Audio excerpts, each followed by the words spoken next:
নমস্কাৰ 24 লাইভ চাই থকাৰ বাবে ধন্যবাদ আৰু লৈ আহিছোঁ এই মুহূৰ্তত এটা বিশেষ খবৰ শিক্ষক দিৱসৰ দিনাই ৰাজ্যৰ শিক্ষক কৰ্মচাৰীসকলৰ তীব্ৰ প্ৰতিবাদ শিক্ষামন্ত্ৰী ৰণোজ পেগুৰ বিৰুদ্ধেও ক্ষোভ প্ৰকাশ কৰিছে শিক্ষক কৰ্মচাৰীসকলে বিভিন্ন শ্লোগান দি উত্তাল কৰি তোলে বিদ্যালয়ৰ চৌহদ আমি জনাম এই মুহূৰ্তত বিশেষ খবৰ আমি জনাইছোঁ এই মুহূৰ্তত এটা বিশেষ খবৰ শিক্ষক দিৱসৰ দিনাই শিক্ষক কৰ্মচাৰীসকলৰ ক্ষোভ প্ৰকাশ তীব্ৰ প্ৰতিবাদ কৰিছে ৰাজ্যৰ শিক্ষক কৰ্মচাৰীসকলে কোলাবেজ পৰিধান কৰি প্ৰতিবাদত নামিল শিক্ষক কৰ্মচাৰীসকল কোলাবেজ পৰিধান কৰি প্ৰতিবাদত নামিছে এজন শিক্ষক কৰ্মচাৰী কস্তুৰবা গান্ধী বালিকা বিদ্যালয় তামুলপুৰৰ শিক্ষক কৰ্মচাৰীসকলৰ তীব্ৰ প্ৰতিবাদ সাব্যস্ত শিক্ষামন্ত্ৰী ৰণোজ পেগুৱে কৰা মন্তব্যৰ বিৰুদ্ধেও ক্ষোভ প্ৰকাশ প্ৰতিবাদকাৰীসকলৰ ইতিমধ্যে শিক্ষামন্ত্ৰীগৰাকীৰ বিৰুদ্ধে তেওঁলোকে ক্ষোভ প্ৰকাশ কৰিছে বিভিন্ন শ্লোগান দি উত্তাল কৰি তোলে বিদ্যালয়ৰ চৌহদ শিক্ষক দিৱসৰ দিনাই ৰাজ্যৰ শিক্ষক কৰ্মচাৰীসকলক এনেদৰে তীব্ৰ প্ৰতিবাদ কৰা দেখিবলৈ পোৱা গৈছে তীব্ৰ প্ৰতিবাদী কাৰ্যসূচী ৰূপায়ণ কৰিছে ৰাজ্যৰ বিভিন্ন ঠাইত শিক্ষক কৰ্মচাৰীসকলে কোলাবেজ পৰিধান কৰি প্ৰতিবাদত নামিল শিক্ষক কৰ্মচাৰীসকল কস্তুৰবা গান্ধী বালিকা বিদ্যালয় আৰু তামুলপুৰৰ শিক্ষক কৰ্মচাৰীসকলে একেলগে তীব্ৰ প্ৰতিবাদী কাৰ্যসূচী তেওঁলোকে সাব্যস্ত কৰিছে শিক্ষামন্ত্ৰী ৰণোজ পেগুৱে কৰা মন্তব্যৰ বিৰুদ্ধে অৰ্থাৎ কস্তুৰবা গান্ধী বালিকা বিদ্যালয়ৰ শিক্ষকসকল অযোগ্য বুলি কৰা মন্তব্যক লৈও তেওঁলোকে প্ৰতিবাদী কাৰ্যসূচী কৰিছে আৰু ইয়াৰ লগতে কস্তুৰবা গান্ধী বালিকা বিদ্যালয়ৰ শিক্ষকসকল নিৰ্বাচিত হোৱাৰ পিছতো নিযুক্তি প্ৰক্ৰিয়াৰ পৰা তেওঁলোকক বঞ্চিত কৰা বুলি তেওঁলোকে তীব্ৰ প্ৰতিবাদী কাৰ্যসূচী ৰূপায়ণ কৰিছে আজিৰ দিনটোত আৰু ইয়াৰ লগতে প্ৰতিবাদকাৰীসকলে বিদ্যালয়ৰ চৌহদ ঘেৰাও কৰি কোলাবেজ পৰিধান কৰি শিক্ষামন্ত্ৰী হাই হাই শিক্ষামন্ত্ৰী মুৰ্দাবাদ অযোগ্য শিক্ষামন্ত্ৰী হাই হাই কেজি বিভি জিন্দাবাদ আদি শ্লোগান দি বিদ্যালয়ৰ চৌহদ উত্তাল কৰি তোলে আৰু এই মুহূৰ্তত কিছু মন্তব্য আছে প্ৰতিবাদকাৰীসকলৰ সেই মন্তব্য শুনাইছোঁ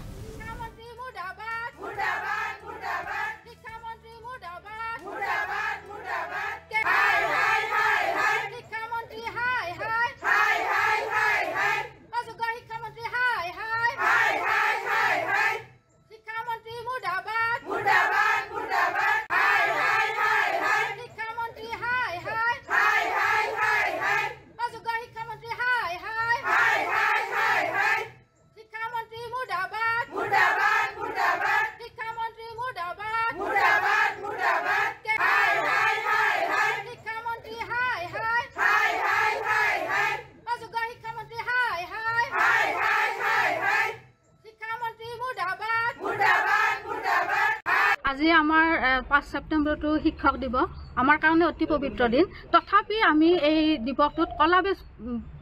মানে পৰিধান কৰি আমি মানে প্ৰতিবাদ দিৱস হিচাপে সাব্যস্ত কৰিব লগা হৈছে কাৰণ এই দিৱসটোত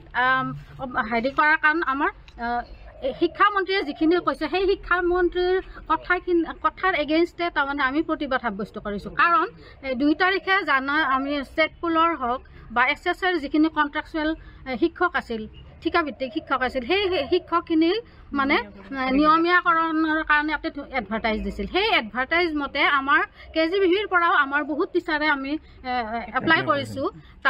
আকৌ তাৰে আমাৰ এপ্লাই কৰাৰ পিছতো 7জনী টিচাৰ আমাৰ ফাইনেল লিষ্টত মানে সিলেকশ্যন হৈছিল তথাপি সেই সিলেকশ্যন মানে যেতিয়া এপইণ্টমেণ্ট আনিব যায় এই সমাজৰ আগত আমাৰ এডুকেশ্যন মিনিষ্টাৰ মাননীয় ৰণোজ পেগুদেৱে তেখেতে আমাৰ KGBVৰ টিচাৰখিনিক সম্পূৰ্ণ অযোগ্য বুলি মানে ঘোষণা কৰিছে সেইকাৰণে তাৰ এগেইনষ্টে আজি আমি প্ৰতিবাদ সাব্যস্ত কৰিছোঁ আকৌ আমি জনাব বিচাৰিছোঁ যে আমি কস্তুৰবা গান্ধী বালিকা বিদ্যালয়ত 2007ৰ পৰা কৰ্মৰত আমাৰ বহুত কৰ্মী তাৰমানে সেই 2007 চনৰ পৰা কৰ্মৰত হৈ আছে আৰু সেই সময়ত যিখিনি ক্ৰাইটেৰিয়া বিচাৰিছিল আমাৰ গোটেইখিনি আছোঁ আমাৰ সেই হিচাপে তাৰমানে এপইণ্টমেণ্ট দিয়া হৈছিল আৰু আমাৰ এপইণ্টমেণ্টখনৰ তলত লিখা আছে SSR পৰা যদি আমি SSR নহয় আমি এপ্লাই কৰাৰ কাৰণে যোগ্য নহ'লো হয় আকৌ যোগ্য হয় কাৰণে আমি তাতে 7জনী আমাৰ সিলেকশ্যন হৈছিল তাৰোপৰি আমাক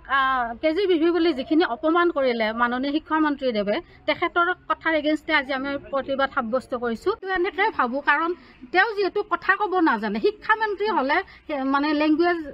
ভাষা প্ৰয়োগৰ ক্ষেত্ৰত বহুত সতৰ্ক হ'ব লাগে তেওঁলোকে যিহেতু শিক্ষকৰ মনতে আঘাত দিছে আজি আমি যাৰ কাৰণে 5 ছেপ্টেম্বৰত এনেকুৱা প্ৰতিবাদ কৰিব লগা হৈছে গতিকে তেওঁক মইতো অযোগ্য বুলিয়ে ক'ম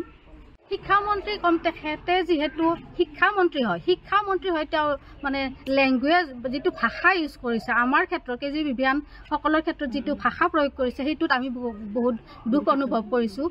নিজৰ ফালৰ পৰা আমি দুখ অনুভৱ কৰিছোঁ তেখেতে তাৰমানে তেনেকুৱা ধৰণৰ মাননীয় শিক্ষামন্ত্ৰী হিচাপে তেওঁ তাৰমানে তেনেকুৱা ধৰণৰ কথা শুভা নাপায় আকৌ তেওঁ মাজে মাজে আমি লগ ধৰোঁ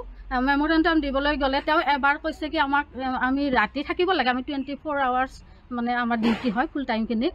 তেতিয়া তেওঁ কয় মানে কি ৰাতি শুই থাকিব যাওঁ আমি কি ৰাতি ইয়াত শুই থাকিব স্কুলত ৰাতি এখন ৰেচিডেঞ্চ স্কুল হয় ৰেচিডেঞ্চ স্কুলৰ মানে ছোৱালীখিনি যিহেতু ইয়াত থাকে সেই তেওঁলোকৰ বহুত দায়িত্ব আমাৰ ওপৰত আহে ৰাতি মেডিকেল নিব লগা হয় ৰাতি পঢ়াব লাগে এইবিলাকতো চব আমি কৰোঁ আমিতো ৰাতি ইয়াত শুই থাকিব অহা নাই তেনেকুৱা কথা কয় এইবাৰতো আমাক মানে সম্পূৰ্ণৰূপে অযোগ্য বুলি ঘোষণা কৰিছে গতিকে আমি বহুত দুখ পাইছোঁ এই ক্ষেত্ৰত আমি 2007 পৰা যদিও কৰ্মৰত আমাক কিন্তু আজিলৈকে কোনো ধৰণৰ সা সুবিধা দিয়া নাই আনকি বেলেগ স্কুলত যিখিনি সুবিধা পায় আমি সেইখিনিও নাপাওঁ আমি